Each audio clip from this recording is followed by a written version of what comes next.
Et on va parler d'une passion française, le camping. Alors, ça vous évoque peut-être des souvenirs, hein, vous qui nous regardez, les nuits sous la tente, ou les vacances en mobil-home ou en caravane avec toute la famille.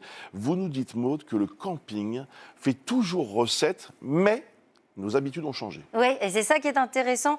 Deux changements notés cette année et l'année dernière. D'abord, on dépense un peu moins. On sent que le panier moyen est en train de se tendre. Voilà ce que m'ont dit les représentants de la filière du camping.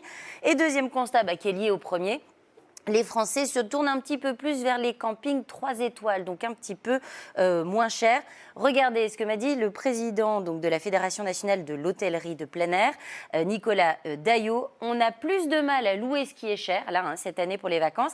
Cette année, le 3 étoiles est en hausse. Alors quand il évoque ce qui est cher, lui, il parle des mobil-homes premium, vous savez, qui se louent entre 1 000 et 2 000 euros de la semaine. C'est quand même un sacré budget. Mais voilà, malgré ces changements d'habitude, malgré ce pouvoir d'achat un petit peu plus tendu, le camping reste la première solution d'hébergement pour les Français l'été. Est-ce qu'on est toujours les champions dans ce domaine ? Ah mais oui, on est les deuxièmes au monde, derrière les États-Unis. Écoutez bien, la France, c'est 7 400 camping, d'accord? Les États-Unis, c'est 16 000 campings. Sauf que les États-Unis, c'est 17 fois plus grand que la France.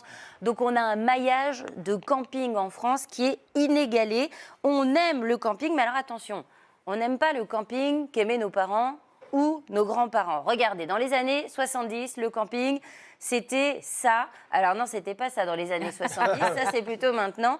Dans les années 70, voilà. On se garait, on avait, ça me rappelle les souvenirs. Oui. Bon, assez peu d'équipement, une certaine promiscuité, on va dire, avec les voisins. Ah, on voit Michel dans la tente, là. Ouais, c'est exactement. Oui, c'est moi avec le petit... Avec le rouleau de papier toilette sous le bras, qui est très bien. Voilà. Et le camping aujourd'hui, c'est quoi? Le camping aujourd'hui, vous allez le voir, c'est des piscines, des toboggans, il faut du Wi-Fi, des mobil-homes, la télévision, la terrasse couverte, bref. On veut de l'équipement. On est loin, très loin quand même de ce camping des années 70. Oui, c'est pas un parking, c'est un parc d'attraction. Il m'a piqué la rubrique. J'imagine qu'au niveau prix, on est très loin aussi des prix des années 70. Ah évidemment, ça coûte beaucoup plus cher, mais c'est plus du tout la même expérience, si vous voulez. C'est vraiment presque du luxe.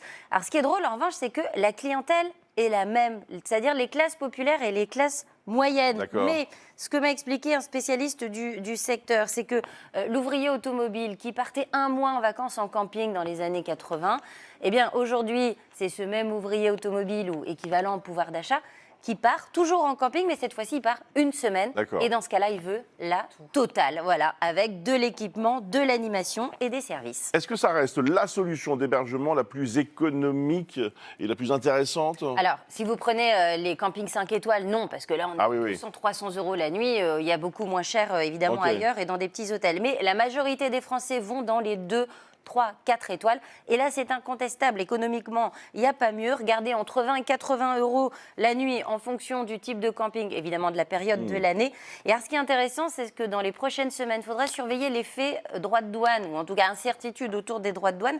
Les professionnels du secteur s'attendent à voir arriver une nouvelle catégorie de clientèle, notamment des cadres qui pourraient être concernés dans leur entreprise par les droits de douane et qui craignent un petit peu pour leur emploi et qui vont donc se tourner peut-être vers une solution plus économique. Bien. En tout cas, c'est le moment, là. On commence à réfléchir à l'été, à faire les réservations. Voilà. Est-ce qu'on va dans un camping? Est-ce qu'on change de destination? Il y a même le camping de luxe, le glamping, je crois. Oui, glamping, c'est une contraction de glamour et de camping. Pour vous, ça. Le glamping. Le glamping. C'est le lodge. Le lodge un peu luxe. Ça se fait sous... Est-ce que le glamping, ça se fait sous les chaînes ou pas, non? Ah oui, à cause des glands. À cause des glands. Ah, d'accord.